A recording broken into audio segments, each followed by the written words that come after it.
Magandang buhay mga kabutingting, meron tayong gagawin dito na isang Oppo A15. Ang problema nito, ayan, tingnan nyo, i-on natin. Pagka inon nyo, ayan o, nagdo-double image siya. Ayan o, gumagalaw-galaw. Dahil meron siyang tama doon sa right side ng LCD. Ayan o, nagdo-double-double yung mga image niya, doble-doble. Ayan o, ganyan. Kaya kapag ka ganyang double image, ayan o, may basag dito sa gilid na yan Ayan o, nasundot siguro. Ayan. Kapag ka ganyan.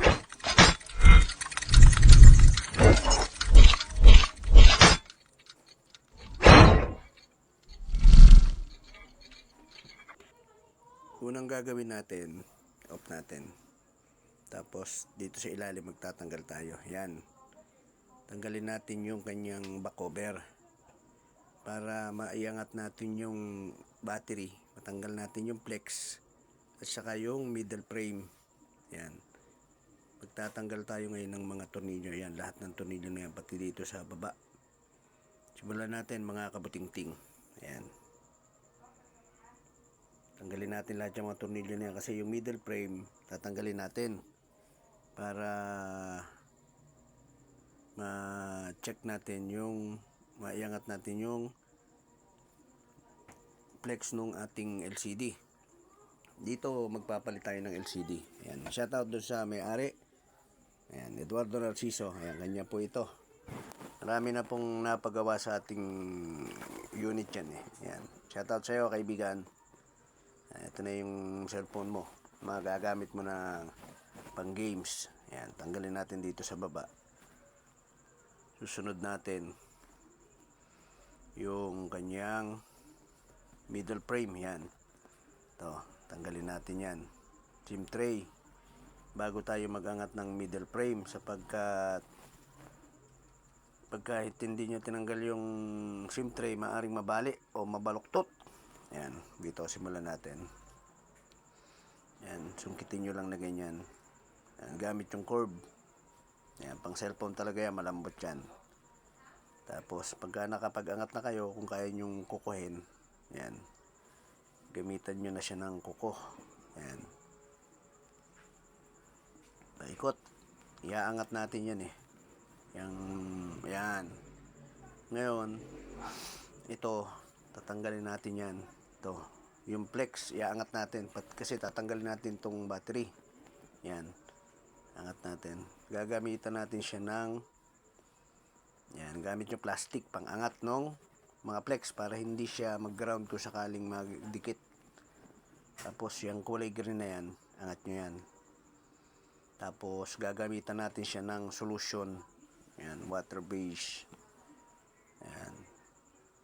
Gagamit tayo ng electronic thinner. Ito. Para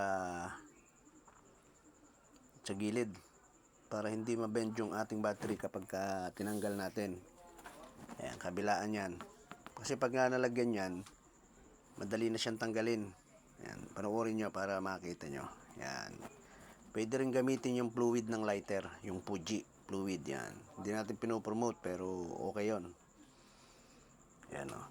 Yun, wala man lang kakupi-kupi.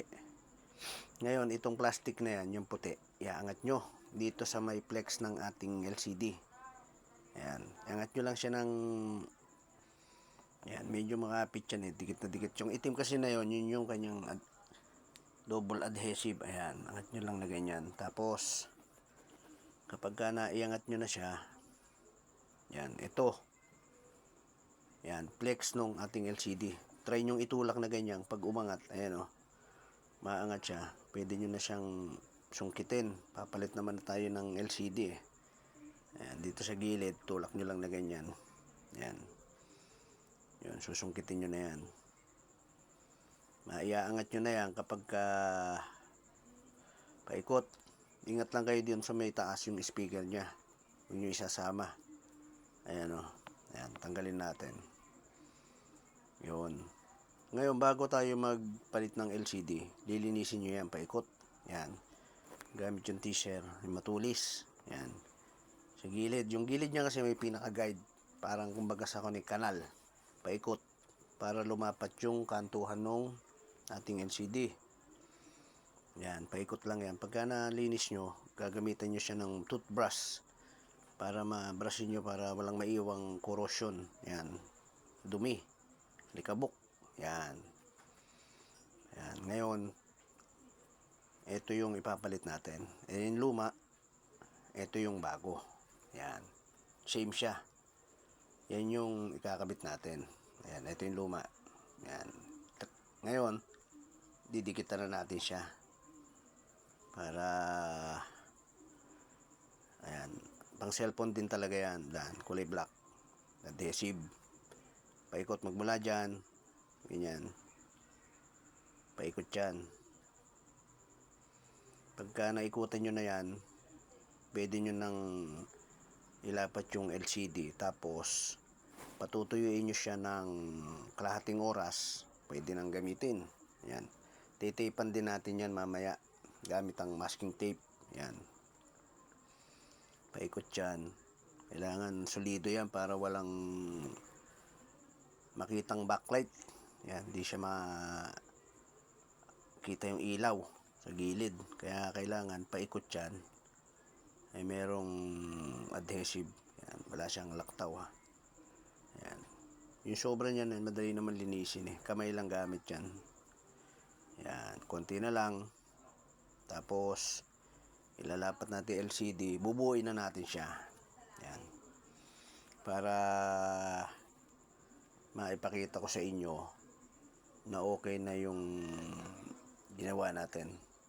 Yan. Lapat natin. Suot natin yan. Tulak nyo siya ng pataas. Tapos pababa. Yan. Left and right para lumapat naman siya dun sa pinaka-guide niya. Pinaka-kanal. Yan. Tapos, kabit nyo yung flex. Yan. Sa connector. Tapos nyo itulak para lumapat. Mapit siya. Ayan. Hapit na hapit kailangan yan. Tapos yung plastic, huwag nyo kalilimutang ibalik. Para naman hindi mag-ground yung ating battery. Yan. Yan. Kailangan lahat ng tinanggal nyo sa cellphone, tatandaan nyo, ibabalik nyo lahat yun.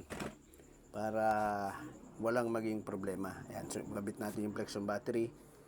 Isusunod naman natin yung kanyang middle frame. Yan. Tapos nang ilapat yung middle frame, ikakabit naman natin yung mga tornilyo. Yan. Pagka na ilapat nyo yan, makikita nyo sa gilid. Tutunog yan kapag ilapat nyo. Yan.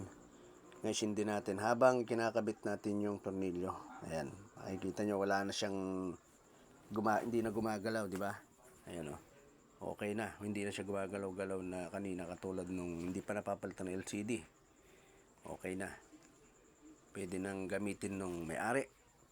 Kaya ayan, habang inaantay natin, ikakabit na natin yung kanyang tornilyo para hindi siya. Tapos susunod natin yung kanyang back cover. Yan. Hintayin lang natin saglit. Yun, no? Okay na. Yan. Pindutin nyo yung, pag ganyang may password, pindutin nyo yung kanyang emergency. Dapat kung ano yung pinipindot nyo, ayun yung lalabas. Ayan o. Ulit dyan. 1. Hindi siya dapat ma-delay. Hindi rin siya dapat mauna. Ngayon, kabit natin yung mga tornilyo.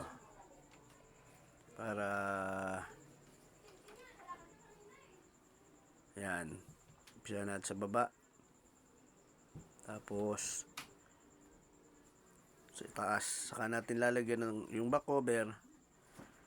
May dikit din yung kanina tinanggal natin. Didikitan din natin siya ng adhesive. At ilalapat natin. Lalagyan natin siya ng tape. Kalahating oras. Yan, konti na lang. Para mabuo na natin yung ginawa nating Oppo A15. konti na lang.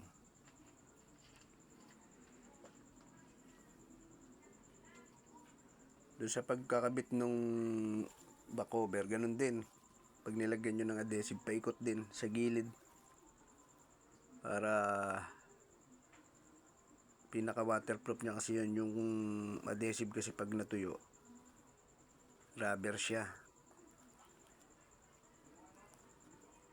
Pinaka waterproof niya na rin yun, kaya kailangan buong back cover yung sa gilid malagyan nyo paikot. Ayan. Ito namang adhesive na to, kulay puti, pang back cover naman yan. Kaninang ginamit natin sa LCD yung kulay itim. Yan. Pero pwede rin siyang gamitin ng back cover yung itim, pero mas madikit to. Yan, kulay puti na yan. Ngayon ilapat natin. Ayan.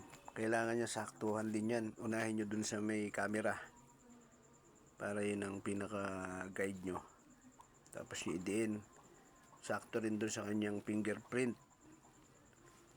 Yan, para hindi nakabukol dun sa may fingerprint. Ngayon lagyan natin ng tape, paikot, at kalahating oras nating patutuyuin. Pwede nang gamitin nung may-ari. Yan. Yan, simple basic lang yan. Okay, hintayin lang natin. Pero pwede na yan. Ayan, tinan nyo. Ito tayo sa emergency. Kung ano yung pinipindot nyo, yan, yung dapat ang lumabas. Hindi po pwedeng magdoble-doble siya. Kung ilang pindot nyo, 1, isa lang. Kung tatlo yung pinindot nyo na number 1, tatlo din lalabas. Ayan, number 9. Okay na. Gagamit na nung